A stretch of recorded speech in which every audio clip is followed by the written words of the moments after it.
పూనుకోవద్దు అనేటువంటి ఒక భరోసా ఇయ్యనికే, ఒక నమ్మకం కలిపేనికేనే మేము వచ్చినాం. మీతో మాట్లాడినటువంటి మాట లోకానికి తెలుస్తుంది. రేపు మిగతా తెలంగాణ రైతాంగంలోకి పోతుంది, చర్చ జరుగుతుంది. చేతులెత్తి అందరికీ ప్రార్థన చేసేది తెలంగాణ సమాజానికి, తెలంగాణ రైతులకు ప్రత్యేకంగా ఏంటంటే ధైర్యం వీడకండి, కష్టపడదాం. మనం చచ్చిపోనికే కాదు కదా 10-1400 మంది అమరులైనటువంటిది తెలంగాణలో. ఈ తరం వచ్చే తరం బాగుపడాలని కదా, మనకంటే ముందు 2 తరాల వాళ్ళు పోరాటం చేసి త్యాగాలు చేసి వెలకట్టలేనటువంటి త్యాగాలు చేసి ఈ రాష్ట్రాన్ని నిర్మాణం చేసుకున్నది. ధైర్యం కోల్పోవద్దు దయచేసి. మనం అజాగ్రత్తగా ఉన్న దుర్మార్గుల చేతులకు పోయింది రాజ్యం. దుర్మార్గాలను ఎండగట్టి వాటిని అడుగునే ప్రయత్నం చేయాలి. మన ధర్మం మనం ధైర్యం వీడితే ఎట్లా? మనం గట్టి ఉండాలి కదా, మనం గట్టి ఉండాలా లేదా? బతకాలి, రేపు మన పిల్లల్ని బతికేయాలి, మళ్ళా జిద్దు కాబట్టి కొట్లాడుకోవాలి. పంట వేస్తాం, 7 రైతు వాన పడదు, లేకుంటే నీళ్లు రావు, లేకుంటే ఏదో అవుతుంది, అంత మాత్రం చేత సేద్యం వదిలి పెడతాం. మరుసటి సంవత్సరం మళ్ళీ జిద్దుగా ఏమా? మనకు వచ్చిన కష్టాలకు కూడా తట్టుకొని ఉండాలి. సర్కారు ఆశ పెట్టి యాలకు ఇప్పుడు గజానంద్ రైతు ఎట్లయిందంటేనంటే బ్యాంకులో 2,09,000 రుణం ఉంది, రుణమాఫీ అవుతుందని ఎదురు చూసిండు, కాలేదు. బ్యాంకులో తగాదా ఎక్కువైపోయింది, అభిమానం అడ్డం వచ్చింది. ఇంతమంది ముందల అప్పోడు వచ్చి ఊరిక ఇబ్బంది పడుతుండని చెప్పి పాపం చిన్నబుచ్చుకొని ఆత్మహత్య. పొలంలోనే పత్తి చేల అమ్మ, ఏ చేనులా చనిపోయింది. ఎక్కడ? మందు తాగి, పత్తి చేనులోనే మందు తాగి. ఇప్పుడు రైతు బంధు రాకపోవడం ఒకటి, వాళ్ళు చెప్పిన భరోసా అసలే ఇయ్యలే, రుణమాఫీ కాలే, ఈ కుటుంబానికి కాలే. ఆమెనే ఎదురుగా ఉంది. ఇప్పుడు చనిపోయిన గజానంద్ భార్య అనిత మా అందరి ఎదురుగా ఉంది. రుణమాఫీ కాలే, రైతు బంధు రాలే. వాళ్ళ ఇంట్లో ముసలామె పెద్ద మనిషి ఉంది, విడో, భర్త లేడు, వాళ్ళ అత్త 4,000 పెన్షన్ రాలే, ఆమెకు 2,500 పెన్షన్ రాలే. ఇవన్నీ ఏవి జరగలే. ఇట్లా తెలంగాణలో ఉండేటువంటి దాదాపు అన్ని కుటుంబాల యొక్క దుస్థితి ఇదే.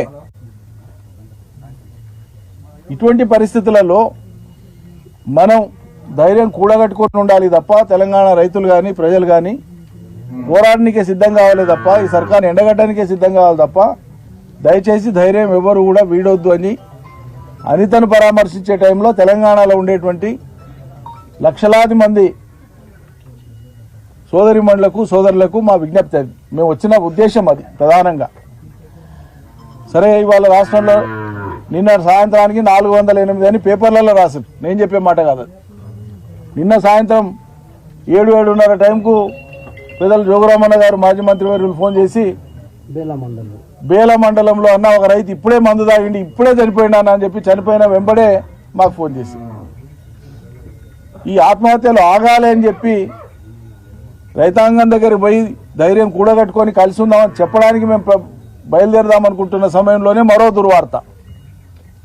కాబట్టి ఇటువంటి దుర్వార్తలు వినడానికో, 400 రోజులు దాటిన సర్కారు 400 రైతుల బలవన్మరణాలను బహుమతిగా ఇచ్చేటువంటి రాజ్యం చూడనికేనో మనం లేము. ఖచ్చితంగా పోరాడదాం. వాళ్ళు కొంతమందికి చేసి మొత్తానికి చేసినామని చూడమాటలు చెప్తారు. 41,042 రుణమాఫీ, కోట్ల రుణమాఫీ ఉంటే సగం కూడా చేయలే, 40-40% కూడా చేయకుండా మొత్తం అయిపోయిందని ముఖ్యమంత్రి చెప్తాడు. నిన్నటికి నిన్న గ్రామ సభలు జరుగుతున్నాయి కదమ్మా. ఇప్పుడు ఓ గ్రామ సభలో మెదక్ జిల్లాలో పోయి ఒక మంత్రి అవును నిజమే మొత్తం రుణమాఫీ మేము చేయలేదని ఒప్పుకున్నారు. ఆరోగ్య శాఖ మంత్రి దామోదర్ రాజనరసింహ గారు ఆయన ఒప్పుకోవడం, వ్యవసాయ మంత్రి చెప్పిండు, రెవెన్యూ మంత్రి కూడా చెప్పిండు అవును రుణమాఫీ మేము మొత్తం చేయలేని. అంతకుముందు ఏం చెప్పిండు, మేము మొత్తం చేసేసినాం, నువ్వు ముక్కు నెలకు రాస్తావని మాట్లాడతాడు ముఖ్యమంత్రి. జర చేసి మొత్తం చేసినా అనేటువంటి దబాయింపు. ఇవి ఈ వైఖరి ప్రజలు అర్థం చేసుకోవాలి. గట్టిగా ఉండాలి, మనం ధైర్యం వీడవద్దు, మేము తోడుకుంటాం. బీమా ఇప్పటిదాకా రాలే ఆమెకు, 3 నెలలు అయిపోయింది. జాదవ్ చనిపోయి, ఆయన గజానంద్ చనిపోయి, ఆడే గజానంద్ చనిపోయి. కేసీఆర్ సర్కారు ఉన్నప్పుడు సరే దురదృష్టవశాత్తు రైతు తేలిగరిచో, పాము గరిచో, హార్ట్ అటాక్ వచ్చో, సుస్తయ్యో, కరెంట్ షాక్తోనో ఎట్లా చచ్చిపోయినా దినాల లోపల 5 లక్షల రూపాయలు వచ్చేది బీమా.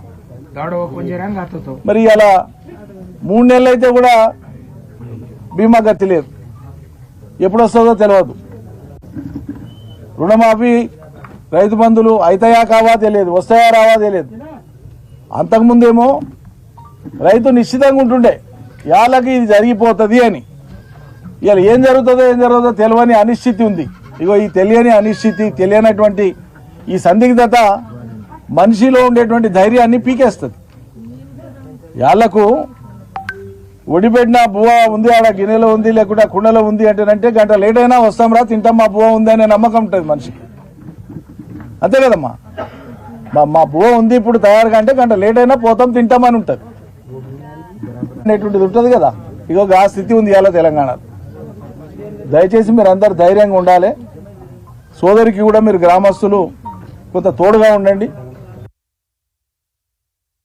ఆయన వ్యక్తిగతంగా సాయం చేసిండు, అది చేసే క్రమంలో మేము మీకు తోడుగా ఉన్నామని చెప్పడానికి మాత్రమే ఒక చిరు చేయి అందించడంగా మీరు భావించాలని చెప్పి కోరుతూ, మరి ధైర్యంగా ఉందాం అనేటువంటి మాట మీరు అందరూ కూడా అందరు రైతులకు ఒకరికొకరు ఫోన్లు చేసి మాట్లాడుకున్నప్పుడల్లా మనం గట్టిగా ఉందాం, ధైర్యంగా ఉందాం, పోరాడదాం అనేటువంటి మాట మీరు అందరికి చెప్పాలని చెప్పి మీకు విజ్ఞప్తి చేస్తున్నాం.